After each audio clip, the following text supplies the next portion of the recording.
বিগত আমলে আপনি কোনো জুলুম অবিচারের শিকার হয়েছেন কিনা এই বিষয়ে আপনার অভিজ্ঞতা জানতে চাই।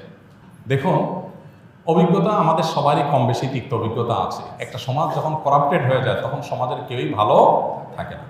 এই নারায়ণগঞ্জের এসপির অফিসে আমাকে নিয়ে এমন অকথ্য ভাষায় গালিগালাজ করা হয়েছে, বেশি দিন আগের কথা। এবং এই সিদ্ধিরগঞ্জ থানার ওসি ছিলেন, আমি নাম আর বললাম না, ওসি সাহেব তিনি ভালো মানুষ ছিলেন, আমার পক্ষে ছিলেন। আমি একটা মাসআলা দেওয়ার কারণে সেখানে আমাকে ডেকে নিয়ে অকথ্য গালিগালাজ, আর ওসিরে বলতেছে যে থানায় নিয়ে প্লাস দিয়া হাত পায়ের নখটে দিবা, আমার সামনে বসায় দেয়। বুঝতে পেরেছেন? খুব গর্ব করে তিনি অমুক ছাত্র রাজনীতি করতেন, গর্ব করে বলতেছেন আমি ছাত্রলীগের রাজনীতি করতাম। এই নারায়ণগঞ্জের এসপি, এই বর্তমান এসপির কথা বলছি না, এর আগে যিনি ছিল। তো এটা আমাকে বসায় নিয়ে থ্রেট দেওয়া। মাসআলা, আমি ওনাকে বললাম মাসআলা, আমার মাসআলা বলার ক্ষেত্রে কথা বলার অধিকার থাকবে আলেমদের। আপনি পুলিশ হিসেবে আপনি তো বলতে পারেন না মাসআলা আমি কোনটা বলবো কোনটা বলবো না, কোনটা সঠিক কোনটা বেঠিক, এটা তো আপনার বলার বিষয় না, তো আলেমরা বলতে পারে। উনি খেপে গেলেন এবং সবার সামনে যাচ্ছে তা আচরণ করলেন। কত শত অভিজ্ঞতা আছে, এগুলো তো আমি সব কিছু বলার সুযোগ পাই না, আর বিশেষ করে বলতেই তো পারি না। কারণ কোনো স্ট্যাটাস আমরা লিখেছি, সেখানে দেখা গেছে যে 5টা এজেন্সি থেকে ফোন চলে আসছে, হ্যাঁ আপনি এটা কেন লিখলেন, ওইটা কেন লিখলেন, চাপাচাপি শুরু হয়ে গেছে। আমাদের ফাউন্ডেশনের সমস্ত হিসাব নিকাশ পুঙ্খানুপুঙ্খভাবে রাখার পর সেটা আবার আমরা ভালো অডিট ফার্মের মাধ্যমে অডিট করে একেবারে এমনভাবে রাখি যে তিল তিল করে আমরা হিসাব ফেসবুকে পর্যন্ত দিয়ে দিই, কোনটা কত দিয়ে কিনি সেটা পর্যন্ত আমরা দিয়ে দিই। এত কিছুর পরও দেখা গেল যে আমাদেরকে বিভিন্নভাবে নাজেহাল করার চেষ্টা করা হতো কোনো লোক। আলহামদুলিল্লাহ এর মধ্যেও প্রশাসনের উপরস্থ কিছু কিছু মানুষ পরেশান করলেও নিচু পর্যায়ের বা মাঝারি বা কোনো উপরস্থ কর্মকর্তাদের সহযোগিতাও ছিল। তাদের সহায়তা না থাকলে এতদূর আমরা আসতে পারতাম না। কিন্তু একটা বড় অংশ আমাদেরকে দৌড়ের উপর রাখতো। ইস্তেসকার নামাজের ঘোষণা দিছি, আমার বাসার নিচে দেখি যে বিভিন্ন গোয়েন্দা সংস্থার গাড়ি বোঝাই করা, মানসিকভাবে পেরেশানি। বাবা ইস্তেসকার নামাজ পড়বো, একটা নিরীহ একটা ইবাদত, আল্লাহর কাছে দোয়া করবো দেশের ভালোর জন্য। সেখানে দেখা গেল যে আমি বাসার থেকে বের হইতে না হইতে দেখি যে একেবারে চারপাশে ঘিরে ধরছে। সোজা কথা, মানসিক চাপ যেটাকে বলে সেটা দিয়ে রাখা। কত কাহিনী এবং কত ঘটনা যে ঘটেছে সেটাতে বলা হয়। জোর করে সরকারি বিভিন্ন অনুষ্ঠানে নেওয়ার জন্য একবার একজন এডিশনাল এসপি, তার নামটা আমার মোবাইলে সেভ করা আছে, আমি নাম আর বললাম না, উনি ফোন দিয়ে বলতেছেন যে আমি অমুক। তো আমি বললাম হ্যাঁ বলেন। তো উনি বলতেছিলেন যে আমাকে সব হুজুররা কিন্তু চিনে, খুব নেগেটিভভাবে বলতেছেন, হুজুরদের সব সাইজ করি আমি, আমার নাম সব হুজুরদের মুখস্থ, আপনার সাথে আমার প্রথম কথা হচ্ছে। এটা হলো শুরুতেই কথা না।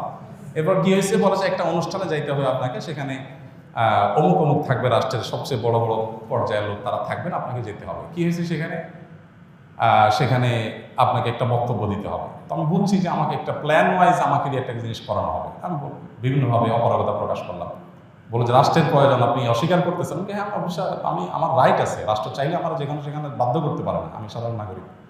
যাই হোক, পরে শেষ পর্যন্ত আমার সেখানে যাওয়া লাগে না আলহামদুলিল্লাহ। এরকম পরিস্থিতি হয়েছে। সর্বশেষ এই যে আমাদের আসিফ মাহতাব গ্রেপ্তার হলো, তার নিয়ে পোস্ট দিলাম।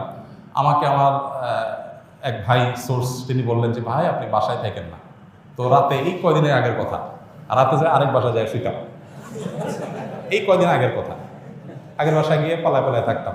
একদিন আসলের পরে বাসার সামনে মোটরসাইকেলে 2টা লোক আসছে। আমার বাসা এমন এক জায়গায় আশেপাশে কোনো মানুষজন নাই, এখানে কেউ রিক্সাও চলে না, কোনো সাধারণ গাড়ি নিয়ে নিজস্ব গাড়ি ছাড়া যাওয়ার সুযোগ নেই।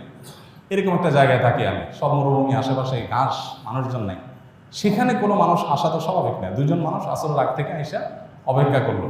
তারা মনে করেন এত লম্বা সময় আসে, নিশ্চয়ই ওয়াশরুম রুমে গেছে লম্বা সময় ধরে। মাগরিবের নামাজ পড়লাম, ওযু ছাড়াই নামাজ পড়লো আমাদের সাথে। ওখানে যে জামাত হয় এটা জানার কথা না, আমার বাসার নিচে গ্যারেজে ছোট্ট করে একটা রোড, আমরা জামাতে নামাজ পড়ি। যাই হোক, এরপরে যাওয়ার সময় আমাদের একজনকে জিজ্ঞেস করলো অমুককে তমুককে, নাম জিজ্ঞেস করলো, তখন আমরা বুঝলাম যে এটা সংস্থার লোক। তো এইভাবে দৌড়ের উপরে এদেশের সবাই কম বেশি ছিল, নানাভাবে ছিল। আমার নামে ফাইল তৈরি করা হয়েছে, এমন ফাইল হয়েছে যে আমাদেরকে অনেকে বলতো যে আপনার ফাইল এমন মোটা হয়েছে যে কোনো মুহূর্তে আপনাকে ধরবে। এই আন্দোলন যদি না হইতো, সফল যদি না হইতো, তো হয়তো এরপরে আমাদেরকে আয়নাঘরে যাওয়া লাগতো। বুঝে আসছে কথা? তো এরকম একটা পরিস্থিতি এই দেশে তৈরি হয়েছে যে আসলে আমরা কেউ যে খুব ভালো ছিলাম বা ভালো থাকতে পারি সে সুযোগ কারণই নাই।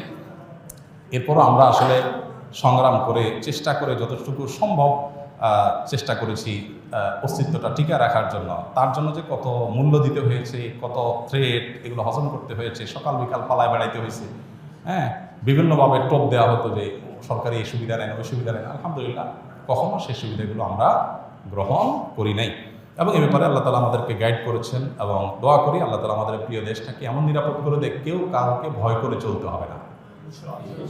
আল্লাহ যেন সেরকম নিরাপদ করে দেন, এবং আমরা সবসময় আল্লাহর কাছে দোয়া করি আল্লাহ তালা যেন এরকম। আমি এর পাশাপাশি প্রশাসনের কিছু ভাইদের কথা বলবো যে আলহামদুলিল্লাহ খারাপের মধ্যেও কিছু ভালো মানুষ বিভিন্ন পর্যায়ে আছেন যারা টুকটাক সহযোগিতা করেছেন, তবে বেশিরভাগ ক্ষেত্রেই আমরা এ ধরনের নাজেহালের শিকার হয়েছি। আল্লাহ আমাদেরকে নিরাপদ একটি দেশ, নিরাপদ একটা ভূমি পাওয়ার তৌফিক দান করুন।